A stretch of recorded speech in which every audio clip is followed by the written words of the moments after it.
Je vais commencer cette vidéo en vous posant une question stratégique très importante.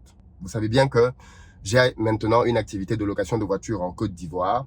Et l'une des questions que je me pose vraiment, c'est l'intérêt pour moi de ramener en Côte d'Ivoire des voitures électriques du type Tesla. Est-ce que vous pensez que ça fait sens de pouvoir ramener des véhicules comme ceux-ci pour pouvoir faire de la location de voitures en Côte d'Ivoire? On part du principe que les routes sont bonnes. C'est le postulat, vu que c'est une voiture quand même assez basse, donc elle peut pas entrer dans des crevasses et autres.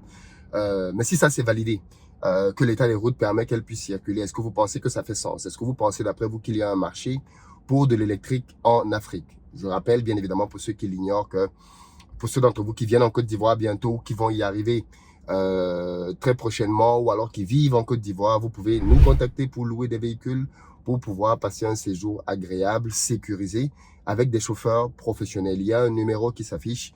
Vous pouvez nous contacter à ce numéro-là pour passer vos commandes de véhicules.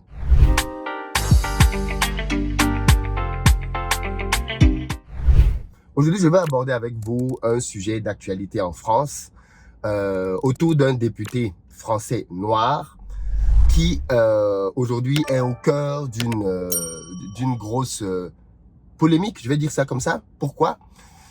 Parce qu'il était, alors c'est un député, donc lors d'une séance à l'Assemblée nationale, je crois cette semaine-là, il était en train de parler en pleine Assemblée nationale et on a entendu une voix d'un autre député qui a dit très fort qu'il retourne en Afrique. Oui, on est en France en 2022. Un noir français est en train de parler à la tribune et on entend une voix qui dit qu'il retourne en Afrique. Suite à cette phrase-là, il y a eu un tollé général. Sur ce sujet, quelle forme prendra la coopération avec l'Italie? Allez-vous vous saisir de la question de la répartition des migrants avec les autres pays européens, comme Malte, qui ne répond plus aux demandes de coordination de sauvetage? Les personnes secourues se trouvent dans une situation d'urgence absolue. Les prévisions météo indiquent une détérioration significative du climat. Pas du tout. Ces violences...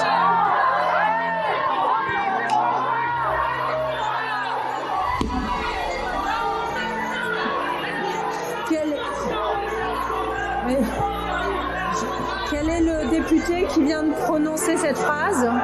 Donc, comme vous pouvez le voir dans l'extrait qui vient de passer, c'est simplement le député qui est en train de parler. Pendant qu'il est en train de parler, il y a cette voix qui arrive et qui dit qu'il retourne en Afrique. Pourquoi ça fait polémique? Déjà, pour bien comprendre le contexte, il faut savoir de quoi était en train de parler le député. Parce qu'il y a eu une très grosse... il y a eu, je pense, une grosse manipulation dans cette histoire. La manipulation consiste à vouloir nous faire croire que le député du Rassemblement national, parti d'extrême droite, était en train de dire aux députés noirs de retourner en Afrique. Mais en fait, je ne suis pas si sûr que ça. Et je vous invite à simplement écouter le sujet. Alors en fait, il faut savoir qu'aujourd'hui en Europe, il y a une grosse polémique sur les migrants. Vous savez que les partis d'extrême droite ont le vent en poupe parce qu'ils promettent tous, quand ils arrivent au pouvoir, qu'ils vont freiner l'immigration, qu'ils vont régler le problème de l'immigration. Et c'est notamment le cas d'un pays comme l'Italie. Vous savez qu'aujourd'hui en Italie, les gens qui sont au pouvoir sont qualifiés d'extrême droite. Et ils se sont fait élire en promettant qu'ils allaient régler le problème de l'Italie. Par exemple, un pays comme l'Italie, depuis le 1er janvier jusqu'à maintenant, a vu venir sur ses côtes pratiquement 90 000 migrants. 90 000 migrants venant d'Afrique. Alors, il faut savoir qu'en Europe, il y a des accords. Il y a des accords qui disent que quand les migrants débarquent sur le territoire d'un pays, les autres pays européens doivent être solidaires de ce pays-là et lui donner des moyens pour qu'il puisse gérer les migrants. Or, l'Italie se plaint de plus en plus en disant que les autres pays européens, quand des migrants arrivent sur le sol italien et que l'Italie ouvre ses portes pour les accueillir, les autres pays européens ne jouent pas leur rôle de solidarité. Les autres pays laissent l'Italie toute seule avec les migrants. Et donc, du coup, l'Italie maintenant décide que comme vous me laissez seul avec les migrants, eh ben, je vais de moins en moins accueillir les migrants. Et donc, c'est dans ce cadre-là qu'on a une polémique en ce moment. Parce qu'en fait, il y a 3 navires qui sont en pleine mer avec des migrants. L'un de ces navires-là a, je pense, 275 migrants. Un autre, alors ce sont des navires qui appartiennent à des associations ou des ONG. Il y en a 3. L'un a plus de 500 migrants à son bord, un autre a 200. Et bref, donc on a quand même pratiquement 1000 migrants comme ça qui sont aujourd'hui dans 3 navires. Ces navires-là demandent à pouvoir accoster sur les ports des différents pays et tous les pays refusent. La France refuse, l'Italie refuse, tout le monde refuse. Et c'est donc ce sujet-là que le député Bilongo est en train d'aborder en Assemblée nationale. Mais pourquoi les pays refusent? Il faut que vous compreniez bien techniquement ce qui se passe. Parce qu'il y a une hypocrisie derrière tout ce sujet-là. Alors la France dit que, et ça c'est le monsieur Darmanin, le ministre de l'Intérieur, il dit très clairement que la loi internationale est claire. Quand il y a un bateau qui vient avec des migrants, c'est le pays qui a le port le plus proche qui doit l'accueillir. Et en l'occurrence, les bateaux sont dans les eaux italiennes. Parce que vous savez que les pays ont une superficie au sol et une superficie en mer. Et donc, les bateaux sont dans le territoire italien en mer. Et donc, ils doivent donc accoster en Italie. Ça, c'est ce que la loi dit. Et donc, le Gérard Darmanin dit que pour lui, alors, j'aime bien rappeler, mais Gérard Darmanin, j'aime bien l'appeler Moussa Darmanin parce que son prénom, c'est Moussa. Donc, Moussa Darmanin, lui, il dit que les migrants doivent, et il est clair là-dessus, et c'est la loi qui le dit, doivent être accueillis par l'Italie. Maintenant, l'Italie, elle sort une autre règle. L'Italie dit, ils doivent être accueillis en Allemagne et aux Pays-Bas. Pourquoi? Parce que les bateaux sont des bateaux allemands et italiens. Ce sont des ONG allemandes et néerlandaises. Donc, pour l'Italie, ils n'ont pas leur place en Italie. Ils doivent aller dans les pays de leur bateau. C'est un bateau allemand, tu vas en Allemagne avec tes migrants. C'est un bateau néerlandais, tu vas aux Pays-Bas.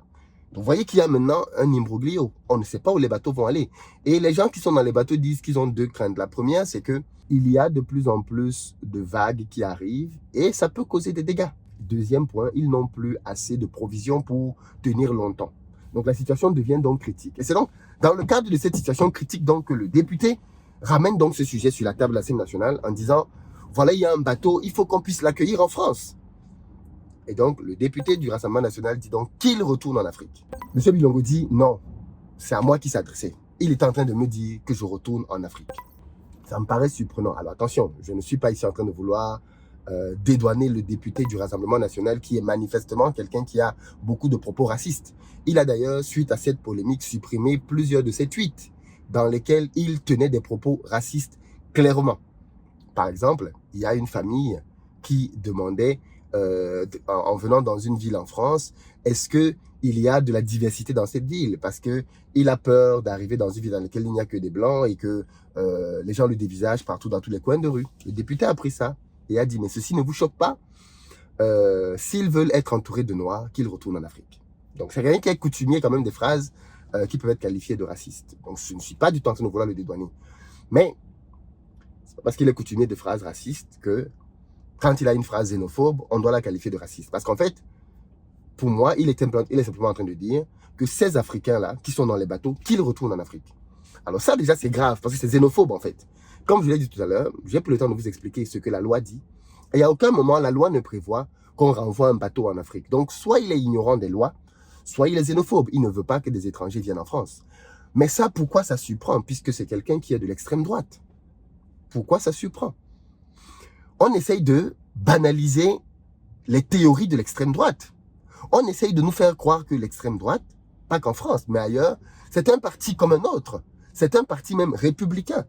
Alors que c'est un parti qui, dans son ADN, a le rejet de l'autre, a le rejet de l'étranger. C'est l'ADN même des partis d'extrême droite. Voilà pourquoi est-ce que je rigole souvent quand je vois quelques marionnettes noires dire qu'ils sont d'extrême droite ou soutenir des propos d'extrême droite. Parce que vous allez remarquer que tous les noirs qui soutiennent l'extrême droite sont des noirs schizophrènes. Ce sont généralement des noirs qui vont être contre d'autres noirs et qui vont dire aux autres noirs, vous devez rester chez vous, vous devez rentrer chez vous. Je ne donnerai pas son nom ici parce qu'elle n'en vaut absolument pas la peine, mais il y a une jeune dame qui a l'habitude de d'écumer des plateaux télé pour débiter des énormités sur les noirs en disant que oui, elle est africaine, il faut qu'on renvoie les Africains chez eux, et ainsi de suite. Tous les noirs qui sympathisent avec l'extrême droite sont des noirs qui rejettent les Africains et veulent que les Africains restent en Afrique. Parce que c'est l'ADN des partis d'extrême droite, clairement. Donc, que ce monsieur d'extrême droite dise qu'il veut que ce bateau de migrants rentre en Afrique, il est xénophobe, mais il est cohérent avec ce qu'il croit. Il est d'extrême droite. Pourquoi ça vous surprend? Pourquoi ça vous choque? Moi, ça ne me surprend pas que quelqu'un d'extrême droite dise qu'il veut qu'un bateau de migrants rentre en Afrique. Ce sont les mêmes gens qui disent qu'il faut fermer les frontières. Ce sont les mêmes gens. Je veux dire, ça, c'est dans l'ADN des partis d'extrême droite de dire non aux étrangers. Donc, c'est juste une manifestation de plus de ça. Premier élément. Deuxième élément par rapport à ça, parce qu'il faut rester dans le sujet. Deuxième élément par rapport à ça, c'est maintenant plutôt notre cher compatriote, M. Bilongo, qui, suite à cette polémique, il est passé dans les médias. Et vous savez ce qu'il dit? Il dit qu'il est très choqué. Il est choqué qu'on le renvoie à sa couleur de peau et qu'on le renvoie à l'Afrique. Il dit que, oui, lui, il est allé en Afrique une semaine de toute sa vie. Il est né en France, il a grandi en France. Il ne comprend pas pourquoi est-ce qu'on peut lui dire qu'il doit retourner en Afrique. Alors, bien évidemment, je le précise encore, je pense, je ne sais pas pour vous, mais que le député n'était pas en train de lui dire à lui de retourner en Afrique, mais plutôt que le bateau retourne en Afrique. Mais maintenant, prenons même le cas de figure. Prenons même le cas de figure dans lequel le député est en train de lui dire à lui qu'il doit retourner en Afrique. Vous savez, il s'est développé auprès de beaucoup d'Africains nés dans la diaspora un rejet de l'Afrique que je ne comprends pas.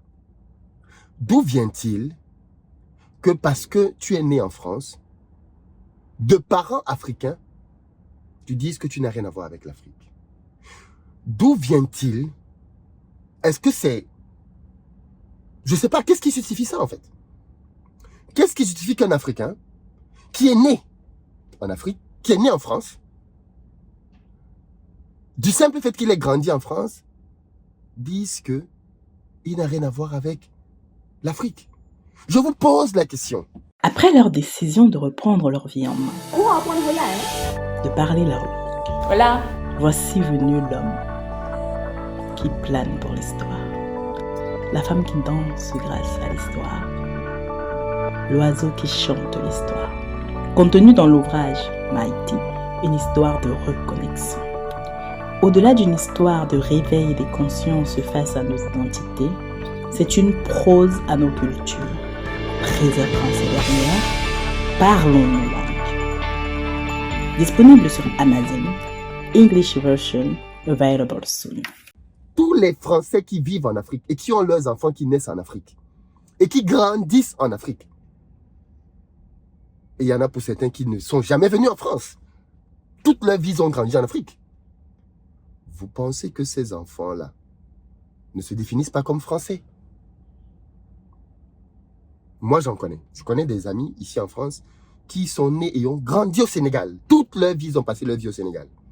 Parce que leurs parents étaient là-bas pour le travail. Ils ont passé 20 ans au Sénégal. Et quand les parents sont arrivés à la retraite, ils sont revenus en France. Ils se définissent comme Français toute leur vie. Ils ne se sont jamais définis comme Africains. Ils ont estimé qu'ils aiment l'Afrique, ils ont grandi en Afrique. L'Afrique est chère à leur cœur, mais ils sont Français. Et c'est normal, personne ne leur reproche ça. D'où vient-il donc qu'en France, il faut qu'on mette une pression sur les étrangers pour que quand un étranger dit qu'il est fier de ses origines africaines, ça devienne un problème. Au nom de quoi? Parce que tu es né en France, tu dois renier l'Afrique. Renier les origines de tes parents. Moi, je ne comprends pas ces enfants qui disent qu'ils ne sont pas de l'origine de leurs parents. Si tes parents sont congolais, alors tu es congolais, mon gars. Toute ta lignée vient du Congo. Arrière-grands-parents, parents, petits-grands. Toute ta lignée vient du Congo. Toi, parce que tu es né en France, tu dis que tu n'as plus rien à voir avec le Congo. C'est quoi cette blague? Il n'y a que les Africains qui disent ce genre de choses. C'est quoi cette blague? Et puis surtout, il dit...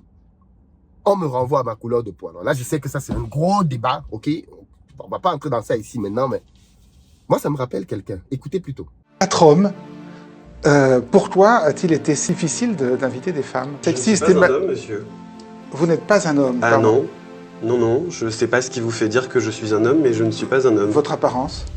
Ah bon? Ah bah, il faut pas confondre identité de genre et expression de genre, sinon on va déjà mal partir. Alors, expliquez-moi. Je suis non-binaire, donc ni masculin ni féminin, et je refuse qu'on me genre comme un homme. Comment vous définissez-vous? Comme non-binaire. Comme non-binaire? Oui. D'accord, mais ni masculin ni féminin. C'est ça. Ça ne résout pas le problème des femmes sur le plateau. Ça ne résout pas le problème des femmes sur le plateau, mais ne dites pas qu'il y a 4 hommes sur le plateau, c'est mégenré et c'est pas très agréable. Non, mais je suis désolé si je vous ai offensé. Je voudrais aussi dire qu'il n'y a pas seulement un manque de genre féminin, de femmes sur le plateau, mais il y a aussi, on voit aussi que le plateau est très, très blanc aussi. Notre collectif Stop Popping Washing, d'ailleurs, est mené par... Il va nous dire qu'il n'est pas blanc. Bah non. C'est-à-dire? Bah non, je suis à moitié libanais.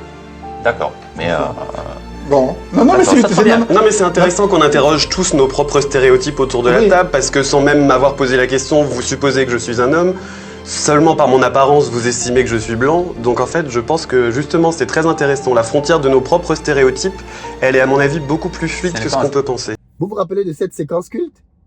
Voilà un monsieur. Il dit que lui n'est ni blanc, ni homme. C'est comme monsieur Bilongo en fait.